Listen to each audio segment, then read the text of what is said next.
On va voir maintenant l'utilisation des boucles en Python. L'idée est d'avoir un ensemble d'instructions qui se répètent, identiques. Mettons un code composé de 5 fois bonjour, de print bonjour, et de réduire ce code tout simplement en exprimant avec Python le fait qu'on veut répéter 5 fois cette ligne d'action. Pour ça, on va utiliser ce qu'on appelle donc la première boucle. Le premier type de boucle Python, il y en a deux, il y a le for et le while, donc on va voir d'abord le for. On va voir for, donc pour une variable qu'on va appeler comme on veut, c'est une variable, alors ici par convention on choisit i en général, c'est un compteur, et on va définir dans quel intervalle varie ce compteur. Et si je veux 5 fois, voilà comment ça va s'écrire en Python. Et ensuite, il faut mettre le bloc d'instructions à répéter, donc ici il n'y a qu'une instruction, print bonjour. Et si on si on exécute ça, on voit en bas ici qu'on a bien réalisé 5 fois l'instruction print bonjour et qui s'est exécutée en bas. Alors tout ce qui est à l'intérieur du bloc, il faut bien faire attention. Si j'avais fait ça et que j'ai écrit une autre instruction, donc ces deux instructions vont s'exécuter 5 fois. Donc j'ai bien bonjour, ok. En revanche, si j'oublie l'indentation, je vais avoir print qui est bien le bloc à répéter 5 fois qu'on voit ici.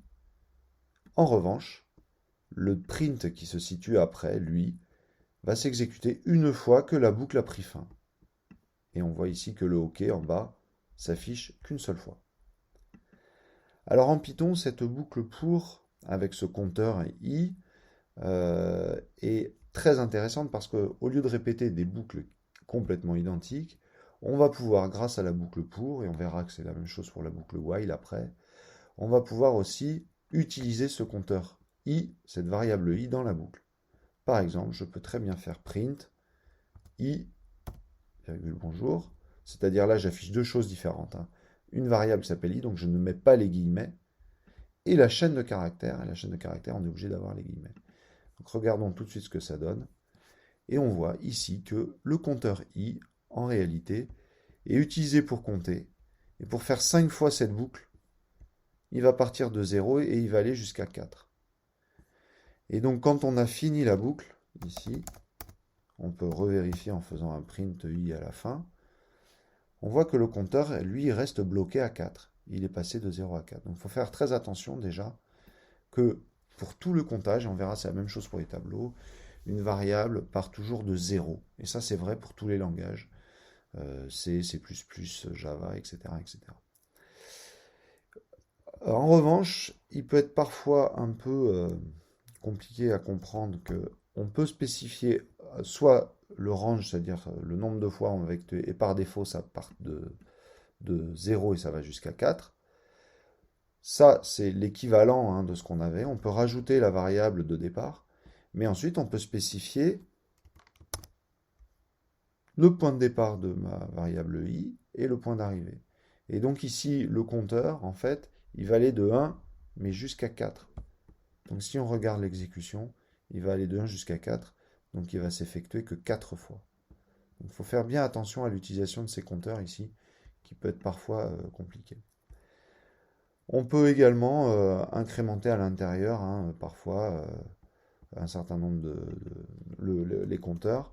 On peut effectuer des opérations sur ce compteur. Par exemple, je peux faire euh, à l'intérieur du bloc, je vais par exemple afficher i seulement quand il est pair. Donc, je vais faire en fonction de i, if. Alors, j'introduis également un nouveau compteur, un nouveau opérateur qui est la division euclidienne par 2. Et i pourcentage 2, ça veut dire le reste de la division par 2. Et donc, si le reste de la division par 2 égale 0, ça veut dire que mon nombre est pair. Et donc, je vais avoir ici un bloc. Donc, vous voyez, j'ai mis un bloc à l'intérieur du for. Donc, il faut également respecter l'indentation. Et sinon, on ne fait rien, donc on ne va pas mettre de else dans ce cas. Donc, si on exécute, ici, on voit bien qu'on affiche uniquement le compteur pour les variables pair. Voilà pour le premier type de boucle, donc, qui est une boucle for, et que l'on va utiliser toujours quand on connaît le nombre d'exécutions à l'avance. C'est-à-dire que ici, à l'intérieur de ce bloc, quand j'ai écrit tout à l'heure par exemple for in range 10, c'est parce que je sais que ma boucle va s'effectuer 10 fois. Je le sais à l'avance. De la même façon, si je demande à l'avance à l'utilisateur en utilisant input saisir le nombre de répétitions, je peux demander à l'avance donc à l'utilisateur de saisir le nombre de répétitions.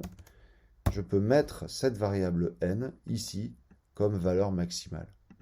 Et donc ici, je vais afficher 13 fois. Et donc, mon code va s'exécuter pour i variant de 0 à 12. Et donc, je vois bien qu'ici, j'affiche que les valeurs paires, puisque c'est ce que je lui demandais de faire. Et donc, ce type de boucle for s'utilise quand on connaît, avant de rentrer dans la boucle, juste avant le for, si on a fixé cette valeur limite. Si cette valeur limite, si ce nombre de répétitions est connu, alors on va utiliser, dans tous les cas, la boucle for. Dans d'autres cas, où on ne sait pas combien de fois on va répéter, ça va dépendre par exemple du calcul, on va utiliser un autre type de boucle. Cet autre type de boucle, c'est le while. Ce while, en fait, va être implémenté avec une condition. Et par exemple, ici, on va utiliser la variable j, et je vais dire tant qu'une condition est vraie, donc par exemple, tant que j est inférieur à 20, je vais effectuer un calcul. Alors, la première utilisation, bon, en fait, on va connaître ici le nombre de répétitions, mais on va le voir. Ici, tant que j est inférieur à 20, je vais incrémenter j, et puis je vais afficher j, par exemple.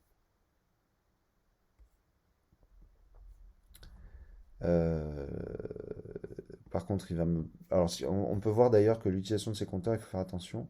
C'est-à-dire que autant pour la boucle for, on a une initialisation de i, donc on n'a pas besoin de déclarer la variable i. Ici, on va voir qu'il y a une erreur, puisque j n'est pas défini. C'est-à-dire on utilise dans une opération de comparaison la variable j, alors qu'elle n'a pas été déclarée. Donc par exemple, ici, on va partir de j égale 0. Donc là, je suis quasiment en train de refaire une boucle pour. C'est ce qu'on voit dans l'exécution dans le shell ci-dessous. Ici.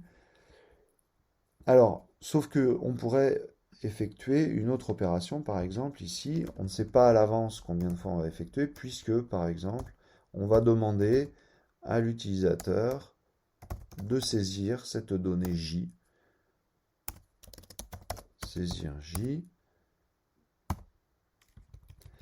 Et en fonction de cette tant que j est inférieur à 20, on va l'afficher. Et si à un moment cette valeur est supérieure à 20, on ne l'affiche plus. Ce n'est pas un programme qui sert à beaucoup.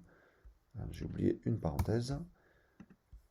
Donc afficher, donc par exemple, alors ça c'était pour la boucle for, pardon. Donc,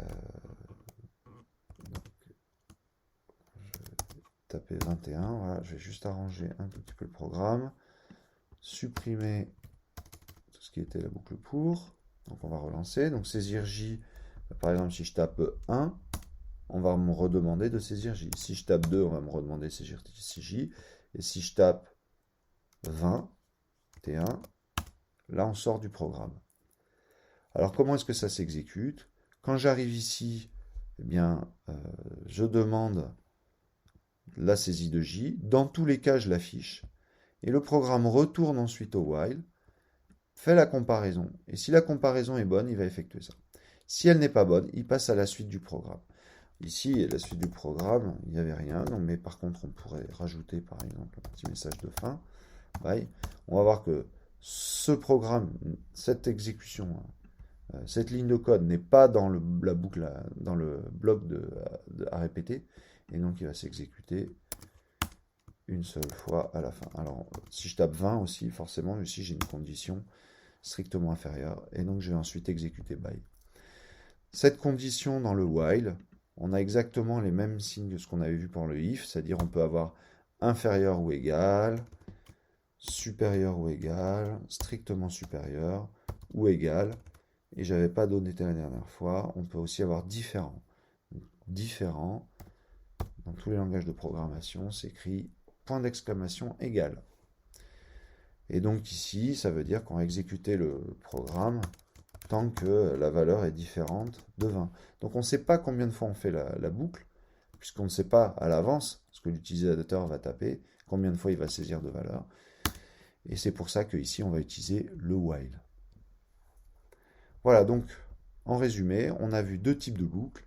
La boucle for qui permet de répéter un bloc d'instruction un certain nombre de fois en utilisant un compteur. Ce compteur, on peut également l'utiliser à l'intérieur de la boucle pour faire des opérations avec ce compteur. Et on peut également utiliser un deuxième type de boucle qui est le while. Et le while s'utilise uniquement quand on ne connaît pas à l'avance, c'est-à-dire juste avant le while, on n'aura pas d'information sur le nombre de répétitions. Et donc à ce moment-là, on utilise une condition pour sortir de la boucle. Enfin, c'est une condition de maintien, c'est-à-dire ici, tant que j est différent de 20, on le voit, on va rester dans la boucle, donc c'est ce qu'on appelle une condition de maintien.